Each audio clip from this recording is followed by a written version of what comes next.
സംസ്ഥാനത്ത് അതിതീവ്ര മഴ മുന്നറിയിപ്പ് തുടരും. ഇടുക്കി, പത്തനംതിട്ട, കോട്ടയം, ആലപ്പുഴ ജില്ലകളിൽ അടുത്ത 3 ദിവസവും റെഡ് അലർട്ട് പ്രഖ്യാപിച്ചു. എറണാകുളം, കൊല്ലം, തിരുവനന്തപുരം ഓറഞ്ച് അലർട്ടാണ്. മാലദ്വീപ്, തെക്കൻ ബംഗാൾ ഉൾക്കടൽ, നിക്കോബാർ ദ്വീപുകൾ, തെക്കൻ ആൻഡമാൻ കടൽ എന്നിവിടങ്ങളിലെ ചില മേഖലകളിൽ കാലവർഷം എത്തുകയും ചെയ്തു. അലക്സ് മുഹമ്മദ് വിവരങ്ങൾ ചേരുന്നു. അലക്സ്, അപ്പോൾ ഇക്കുറി വേനൽ മഴയ്ക്ക് തുടർച്ചയിൽ പ്രതീക്ഷയിലും നേരത്തെ കാലവർഷം ഇങ്ങ് വരുന്നു അല്ലേ?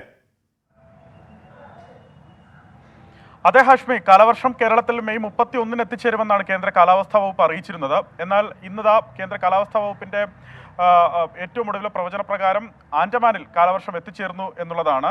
അങ്ങനെ ഒരു മുന്നറിയിപ്പ് അവർ നൽകുന്നുണ്ട്.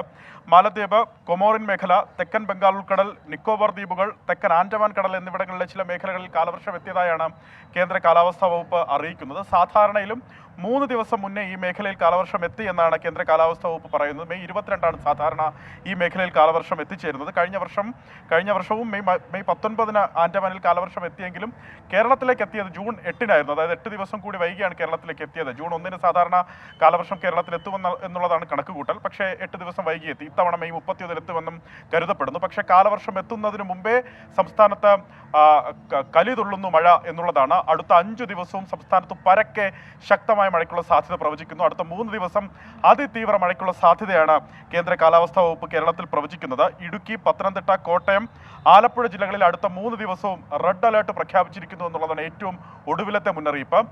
അതിതീവ്ര മഴയ്ക്കുള്ള സാധ്യതയാണ് ഈ ജില്ലകളിൽ, പ്രത്യേകിച്ച് മലയോര ജില്ലകളാണ്. മലയോര മേഖലയിൽ അതീവ ജാഗ്രത തുടരേണ്ടതുണ്ട് അടുത്ത 3 ദിവസം എന്നുള്ളതാണ് ഈ മുന്നറിയിപ്പിൽ നിന്ന് വ്യക്തമാകുന്നത്. എറണാകുളം, കൊല്ലം, തിരുവനന്തപുരം ജില്ലകളിൽ ഓറഞ്ച് അലർട്ട് ഈ 3 ദിവസവും പ്രഖ്യാപിക്കുന്നുണ്ട്. ബാക്കി എല്ലാ ജില്ലകളിലും യെല്ലോ മുന്നറിയിപ്പ് നിലനിൽക്കുന്നുണ്ട്. തൊട്ടടുത്ത ദിവസങ്ങളാകട്ടെ, അതായത് ഈ 3 റെഡ് അലേർട്ട് പ്രഖ്യാപിച്ച ആ 3 ദിവസത്തിന് ശേഷമുള്ള ദിവസങ്ങളിലാകട്ടെ ഓറഞ്ച് അലേർട്ടും യെല്ലോ അലേർട്ടുമാണ് ജില്ലകളിലെല്ലാം പ്രഖ്യാപിച്ചിരിക്കുന്നത്. അതിനാൽ ജാഗ്രത കർശനമായി തുടരേണ്ടതുണ്ട്. പ്രത്യേകിച്ച് ഉച്ചയ്ക്ക് ശേഷമായിരിക്കും ഈ മഴ ആരംഭിക്കാൻ സാധ്യത. ഈ തെക്കു പടിഞ്ഞാറൻ കാറ്റ് അത് കേരളത്തിലേക്ക് കൂടുതൽ സജീവമാകുന്നതോടെ, അറബിക്കടലിലേക്ക് കൂടുതൽ സജീവമാകുന്നതോടെ ഇപ്പോൾ വൈകുന്നേരങ്ങളിലും രാത്രിയുമായി ലഭിക്കുന്ന ശക്തമായ മഴ അടുത്ത ദിവസങ്ങളിൽ പകൽ സമയത്തും ലഭിക്കും എന്നാണ് കേന്ദ്ര കാലാവസ്ഥാ വകുപ്പ് അറിയിക്കുന്നത്. മലയോര മേഖലയിൽ ജാഗ്രത തുടരേണ്ടതുണ്ട്. ഇടിമിന്നലും കാറ്റോടും കൂടിയ മഴയ്ക്കാണ് സാധ്യത. അതിനാൽ പൊതുജനങ്ങൾ ജാഗ്രത പാലിക്കണം. ദുരന്ത നിവാരണ അതോറിറ്റി ഇതിനോടകം ജാഗ്രതാ മുന്നറിയിപ്പുകൾ ഭരണ സംവിധാനങ്ങൾക്ക് പുറപ്പെടുവിച്ച് കഴിഞ്ഞിട്ടുണ്ട്. ഏറ്റവും പ്രധാനപ്പെട്ട മറ്റൊരു കാര്യം, ഈ അപകട ഭീഷണിയുള്ള മേഖലയിൽ നിന്ന് മാറി താമസിക്കാൻ നിർദ്ദേശം കിട്ടിയാൽ ജനങ്ങൾ അത് അനുസരിക്കണം എന്നുള്ളതാണ്. ദുരന്ത നിവാരണ അതോറിറ്റി അത് ആവർത്തിച്ച് പറയുകയും ചെയ്യുന്നുണ്ട്. മറ്റൊരു പ്രധാനപ്പെട്ട മുന്നറിയിപ്പ് തീരവുമായി ബന്ധപ്പെട്ടാണ്. കേരള തീരത്തിന് ഒരു അറിയിപ്പുണ്ടാകുന്നതുവരെ മത്സ്യബന്ധനത്തിന് വിലക്കുണ്ട്. കാരണം കടലിൽ ശക്തമായ കാറ്റിനും മോശം കാലാവസ്ഥയ്ക്കും സാധ്യതയുണ്ട് എന്ന് അറിയിക്കുന്നുണ്ട്. ബുധനാഴ്ച ഒരു ന്യൂനമർദ്ദം കൂടി തെക്കു പടിഞ്ഞാറൻ ബംഗാൾ ഉൾക്കടലിൽ രൂപപ്പെടാൻ സാധ്യതയുണ്ടെന്ന മുന്നറിയിപ്പ് വരുന്നുണ്ട് ഹാഷ്മി.